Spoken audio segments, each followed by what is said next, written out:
గురించి నాకు అస్సలు ఏమీ తెలీదు. ఊరు గురించి నీకు అన్ని విషయాలు నేను చెప్తాను, రా.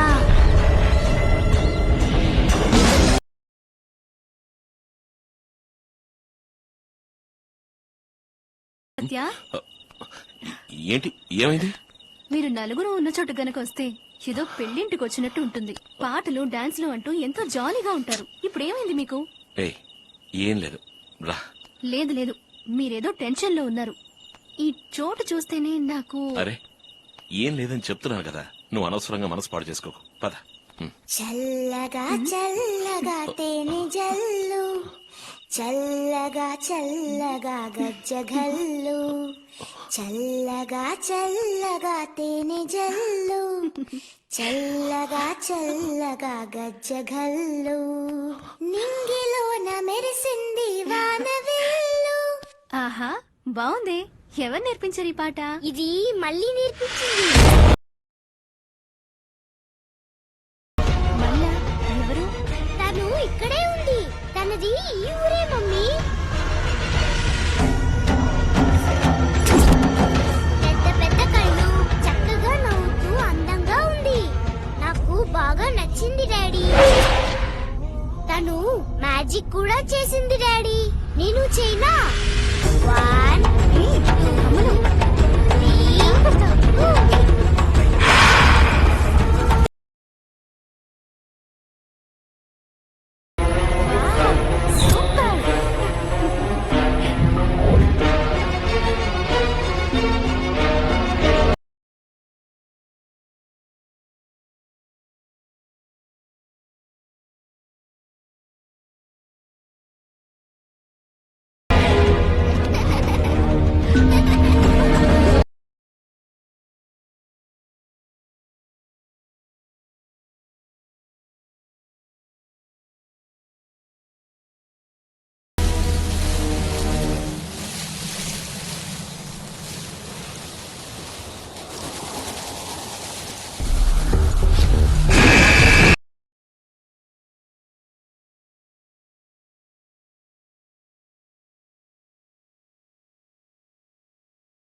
దేని ఫోనా? బుజ్జికొండా, జ్యోతి, వీలైనంత తొందరలో వచ్చేస్తానులే. మాట్లాడకండి. ఇప్పుడు మీకు ఒక శబ్దం వినిపిస్తుంది, వినండి. ఏంటి శబ్దమా? నాకేం వినిపించలేదే. అప్పుడే ఎలా వినిపిస్తుందండి? మీ అమ్మగారు ఇప్పుడేగా కిచెన్ లోకి వెళ్తున్నారు. జ్యోతి, సరే సరే, ఫోన్ పెట్టండి. గ్యాస్ పేలగానే మీకే ఫోన్ వస్తుంది. వద్దు, ఇప్పుడే బయలుదేరుతాను. అంత తొందర ఎందుకండి? 10వ రోజు వస్తే చాలు. నేను కార్ స్టార్ట్ చేశాను, నువ్వు వెళ్ళి గ్యాస్ ఆఫ్ చేయి ప్లీజ్. సరే, మీ ఇష్టం. నేను వెళ్తానని చెప్తే సచ్చినా వెళ్ళను, వెళ్ళవడు. ఇక్కడైనా ఒక్క దయ్యమే ఉంది, నా పిల్లం 10 దయ్యాలకు సమానం. నేను వెళ్ళకపోతే ఖచ్చితంగా మా అమ్మని చంపేస్తుంది. అంకుల్, నువ్వెవరికి చెప్పొద్దు, నేను ఇంటికి వెళ్ళిన తర్వాత ఫోన్ చేసి చెప్తాను. నేను చెప్పను, మీరు వెళ్ళండి. Good girl.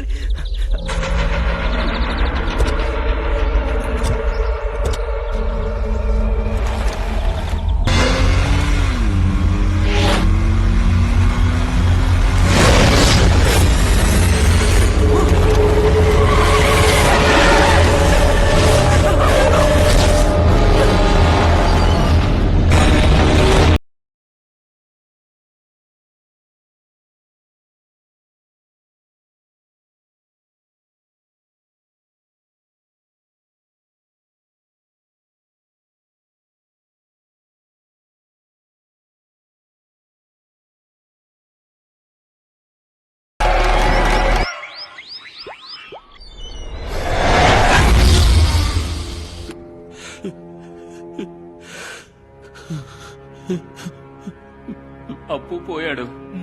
నెక్స్ట్ మన ఇద్దరిలో ఎవర్రా?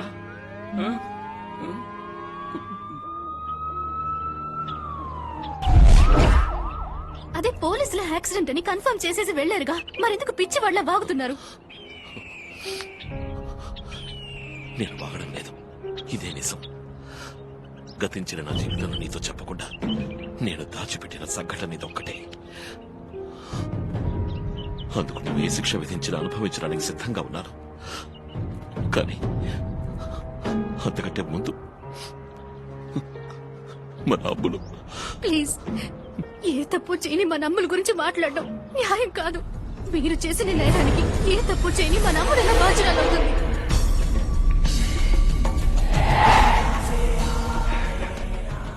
నువ్వు బాగా టైర్డ్గా ఉన్నావు, వెళ్ళి రెస్ట్ తీసుకో. వెళ్ళు.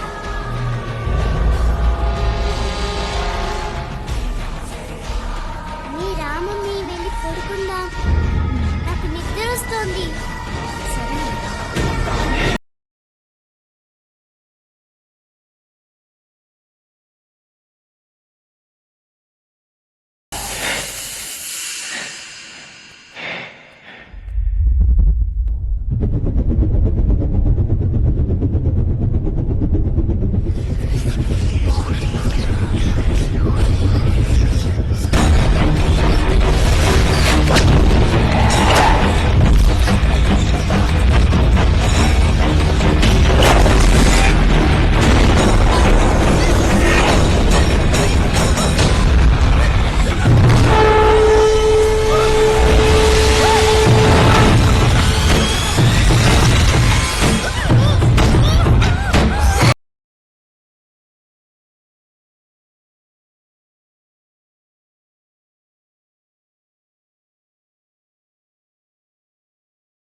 స్వామీజీ, నా కూతురు. మీ కూతుర్ని లోపలికి తీసుకురండి. పాపకేమైందిరా? పాపకేమైందిరా? నిన్నేరా? పాపకేమైంది?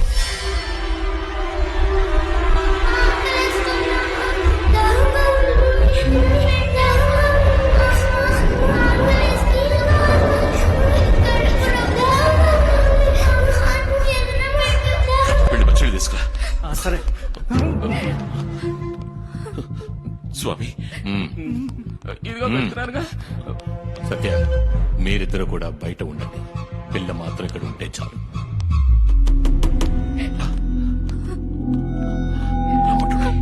సత్య,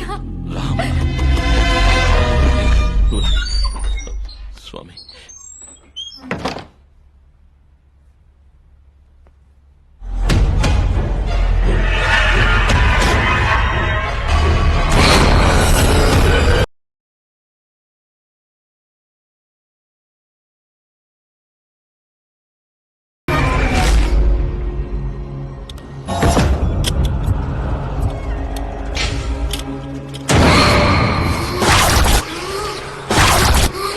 మళ్ళీ ఆత్మ మీ మీద పగ తీర్చుకోవడానికి సిద్ధమవుతుంది.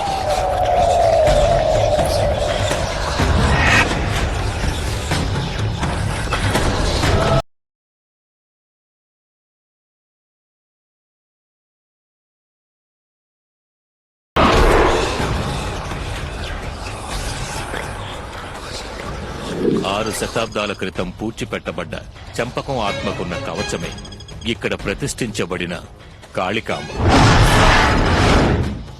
నిత్య పూజలు లేని కాళికాంబ శక్తి తగ్గినందువల్ల ఇక్కడ దుష్టశక్తుల ఆధిక్యత ఎక్కువైపోయింది. ఆ దుష్టశక్తే ఇప్పుడు మీ కూతురి ఒంట్లో ఆవహించింది. పూజను వెంటనే ప్రారంభించాలి.